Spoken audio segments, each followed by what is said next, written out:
Hello बच्चों, electronic mechanic में एक चैप्टर है डीएसओ, जिसका पूरा नाम है digital storage oscilloscope.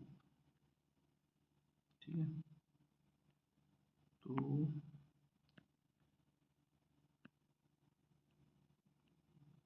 Digital storage oscilloscope जैसे इसको बोलते हैं डीएसओ। ठीक है, तो डीएसओ क्या है? बेसिकली डीएसओ जो है हमारा एक उपकरण है जिसमें एक डिस्प्ले यूनिट होती है जिस पर हम वेवफॉर्म को देख सकते हैं या पल्स को देख सकते हैं। ठीक है, अगर हम प्रैक्टिकल तौर पे बात करें तो अगर ईसीजी जो रिकॉर्ड होता है मेडिकल में, अगर हम ईसीजी कराने जाते हैं या ईको कराते हैं तो वहाँ पे जो स्क्रीन पे पल्सेस दिखाई देती हैं वो एक डीएसओ ही होता है।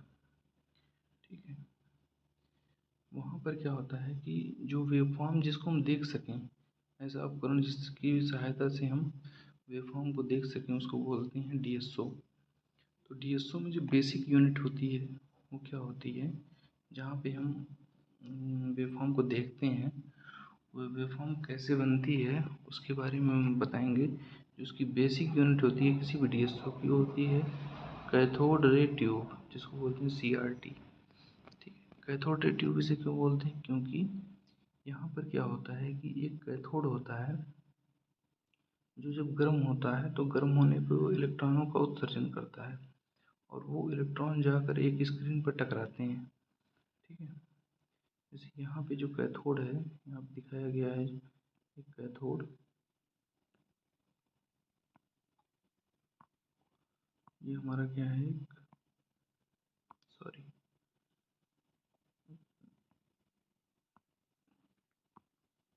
ये हमारा क्या है, कैथोड है। ठीक है, कैथोड क्या है, ये हीटर है।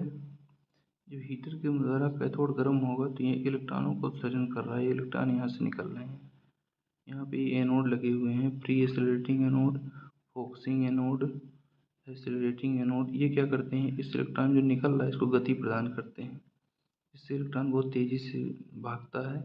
और यहाँ पे आके ये जो स्क्रीन होती है, ये स्क्रीन बनी हुई है, यहाँ पे क्या है, एक फॉस्फोर स्क्रीन है।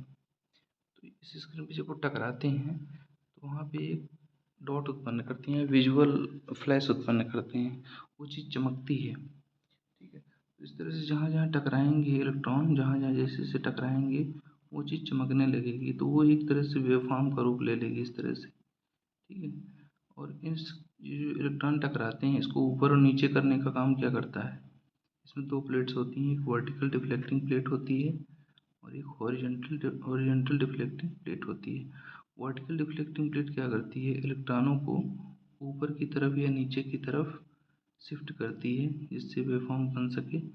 और हॉरिजॉन्टल क्या करती है, जैसे ये पूरी स्क्रीन है तो हॉरिजॉन्टल इसको आगे या पीछे जो है शिफ्ट करती है जिससे कि एक वेवफॉर्म बनती हुई दिखाई दे।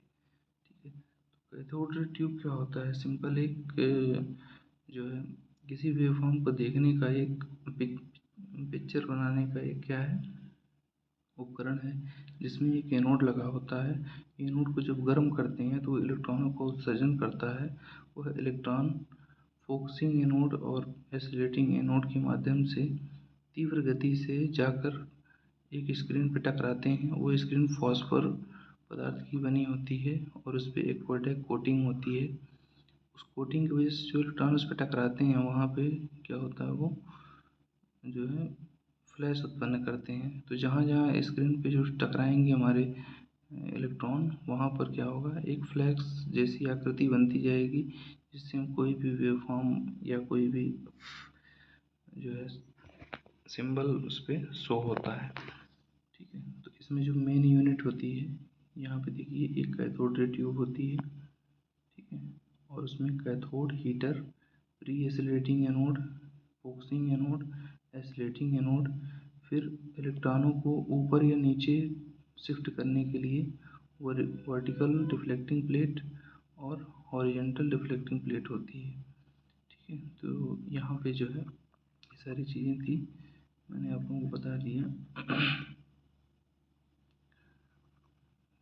ठीक है, तो ये होता हमारा पूरा CRT का जो है होता इंटरनल स्ट्रक्चर ऑफ CRT। ठीक है, आगे चलते हैं।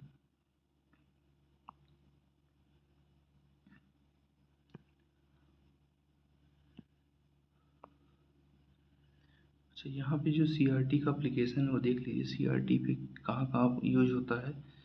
ये देखिए, यहाँ पे एक टीवी बनी रखी है, टीवी में बना फिगर लगा दिया समझाने के लिए। तो टीवी में क्या होता है, टीवी में भी जिसको बोलते हैं आमतौर पे भाषा में पुरानी टीवी जो आती थी, ये हमारी टीवी है। ये जो इसका ये है, इसे बोलेंगे कैथोड रे ट्यूब। इसको हम बोलते हैं आम बोलचाल की भाषा में पिक्चर ट्यूब। Picture tube. तो पिक्चर ट्यूब कुछ अलग नहीं होती, वही जो हमने पीछे बनाया है CRT, वही CRT होती है। यहाँ पे देखिए इसका इलेक्ट्रॉन गन है, और ये पूरा एरिया जो है उसका जाने वाला पाथ है। इसमें हॉरिजॉन्टल और वर्टिकल डिफ्लेक्टिंग प्लेट हैं, जो उसको यहाँ पे इस पूरे स्क्रीन पे ऊपर और नीचे शिफ्ट करते हैं, जिससे वहाँ पे फिगर या कोई चीज़ बनता है। ठीक है, तो ये हमारा यूज है कहाँ, टीवी में CRT का, क्योंकि टीवी में भी हम कोई चीज़ देख पाते हैं। ठीक है, तो ये CRT थी, और इसका एक और फिगर हमने यहाँ बना रखा है। जैसे ये क्या है, इलेक्ट्रॉन गन है, और इलेक्ट्रॉन गन से इलेक्ट्रॉन जो है निकल रहे हैं, और वो इलेक्ट्रॉन ये जो प्लेट हैं, प्लेट क्या होती हैं, एक मैग्नेटिक फील्ड बनाई जाती है कॉइल, इसको वाइंडिंग करके, जो इलेक्ट्रॉनों को ऊपर नीचे शिफ्ट करती है। इलेक्ट्रॉन को जैसे मान लीजिए ये इलेक्ट्रॉन को ऊपर ले जाना है, तो ऊपर यहाँ ले जाके जो है टकराएगी, नीचे ले जाना है तो नीचे ले जाके टकराएगी। इस तरह से ये इलेक्ट्रॉन को ऊपर नीचे शिफ्ट करते हुए कोई न कोई वेव फॉर्म या पिक्चर बनता है। ये पूरा CRT में होता है। The CRT in a TV is a glass vacuum tube. The inner surface of the screen is coated with tiny phosphor dots that emit light in three primary colors: red, green, and blue. These phosphor dots glow when struck by an electron beam. कहने का मतलब इसमें एक screen होती है जिस पे phosphor की कोटिंग होती है, और इन फॉस्फर पे जब इलेक्ट्रॉन कोई टकराते हैं तो लाल और हरा और नीला कलर का यहाँ पे एक स्पॉट बनता है, या विजुअल कोई चीज़ हमें दिखाई देती है इन तीनों कलर की। ठीक है, जिससे हमारा क्या होता है कि इमेज बनती है किसी भी टीवी में। ठीक है, तो ये पूरा था इसके बारे में, CRT के बारे में। अब हम आते हैं DSO पे। DSO पे आते हैं। CRT बताना इसलिए ज़रूरी था क्योंकि CRT मेन कंपोनेंट होता है किसका, DSO का। तो DSO का पूरा नाम देख लेते हैं। DSO का पूरा नाम होता है डिजिटल स्टोरेज ऑसिलोस्कोप।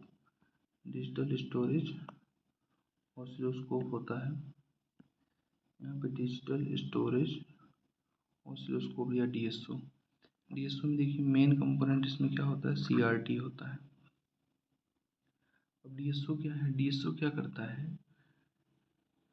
DSO वही काम करेगा, किसी भी इनपुट सिग्नल जो दिया जाएगा उसको एम्पलीफाई करेगा, एम्पलीफाई करके उसको डिजिटल में कन्वर्ट करेगा, डिजिटल में कन्वर्ट करके उसको मेमोरी में स्टोर कर लेगा।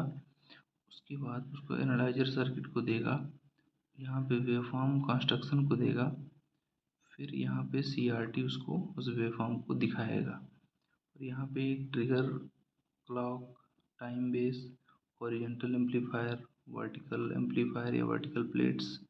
ठीक है, ये सारी चीज़ें लगी होती हैं जो कि वेवफॉर्म को आगे पीछे शिफ्ट करने के लिए होती हैं।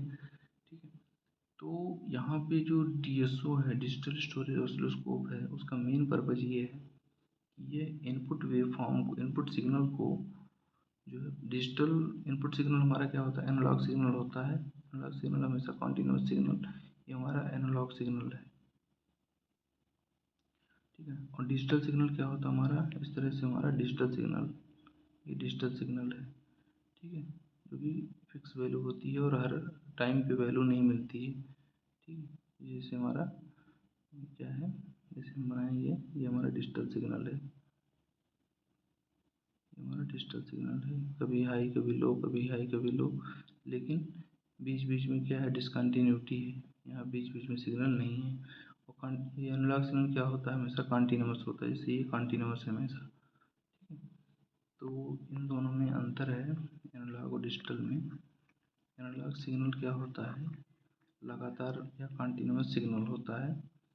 जैसे एनालॉग सिग्नल हम बनाएं अगर, तो ये एनालॉग सिग्नल है जो कि हमेशा लगातार है, चल रहा है, ठीक है। डिजिटल सिग्नल अगर हम बनाएं तो डिजिटल सिग्नल लगातार ना होकर बीच बीच में ब्रेक होता है। जैसे एक सिग्नल ये है, दूसरा ये है, तीसरा ये है, चौथा ये है, पाँचवा ये है, छठवां ये है, इस तरह से बीच बीच में गैप करके बनता है, ये डिजिटल सिग्नल होता है। तो इसको हम दिखाते हैं, मतलब 1010 के फॉर्म में शो करते हैं डिजिटल सिग्नल को।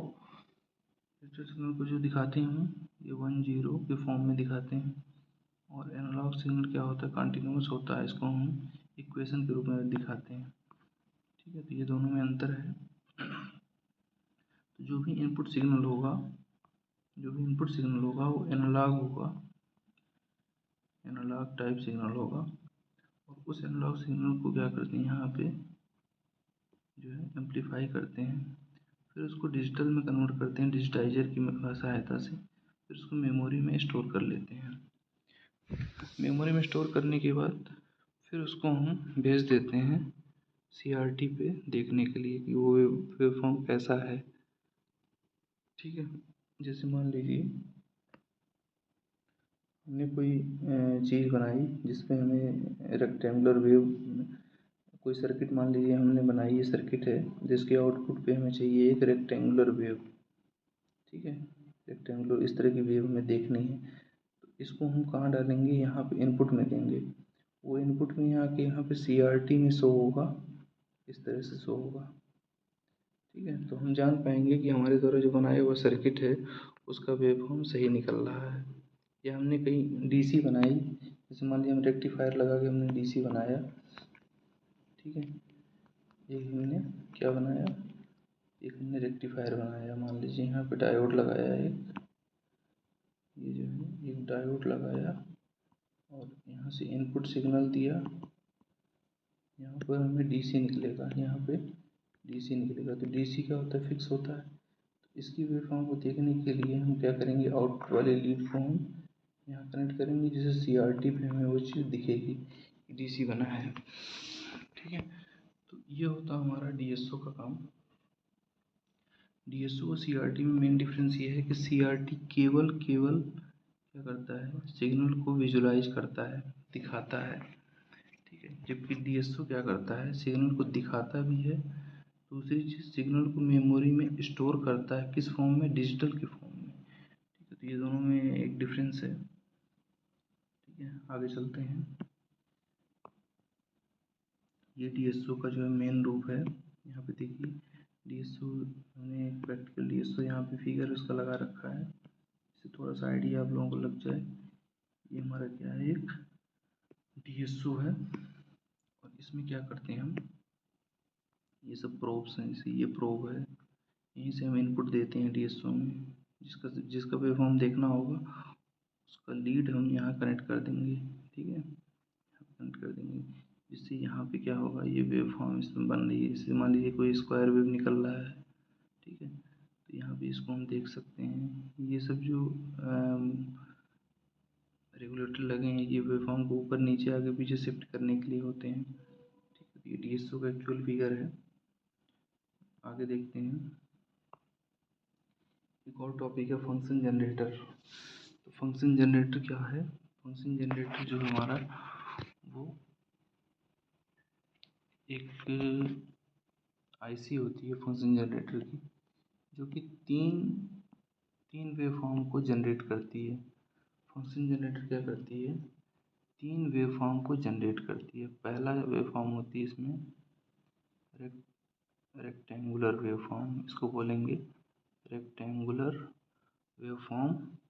दूसरी वेवफॉर्म जो हमारी है वो है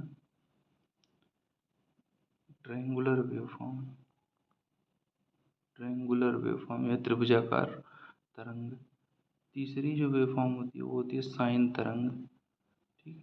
तो तीन तरह की वेवफॉर्म जनरेट करता है फंक्शन जनरेटर, पहला रेक्टेंगुलर, दूसरा ट्रायंगुलर, तीसरा साइन वेव। ठीक है, ये वेवफॉर्म कहाँ कहाँ जनरेट होती हैं? जैसे 9 नंबर पिन पे, ये 9 नंबर पिन है, ये 3 नंबर है, ये 2 नंबर है। तो 9 पे हमारी रेक्टेंगुलर, 3 पे हमारी ट्रायंगुलर, 2 पे हमारी साइन वेव जनरेट होती है। ठीक है, तो इसमें बस इतना ही जानना काफ़ी है कि फंक्शन जनरेटर क्या होता है। फंक्शन जनरेटर एक ऐसा उपकरण है जो कि वेवफॉर्म को जनरेट करता है। इससे 3 तरह की वेवफॉर्म जनरेट की जा सकती है। पहली वेवफॉर्म रेक्टेंगुलर, दूसरी वेवफॉर्म ट्रायंगुलर, तीसरी साइन वेव। और ये अलग अलग पिन पे जनरेट होती हैं। पिन नंबर 9 पे रेक्टेंगुलर, पिन नंबर 3 पर ट्रायंगुलर और 2 नंबर पे साइन वेव। ठीक है, तो ये अबाउट था आज के बारे में। और इस आईसी का नाम होता है 8038, ICL 8038। ठीक है, इससे जो है हम वेवफॉर्म को जनरेट करते हैं। ये था पूरा जो है डीएसओ के अंदर जो मेन टॉपिक थे उसको हमने बता दिया। ठीक है, थैंक यू।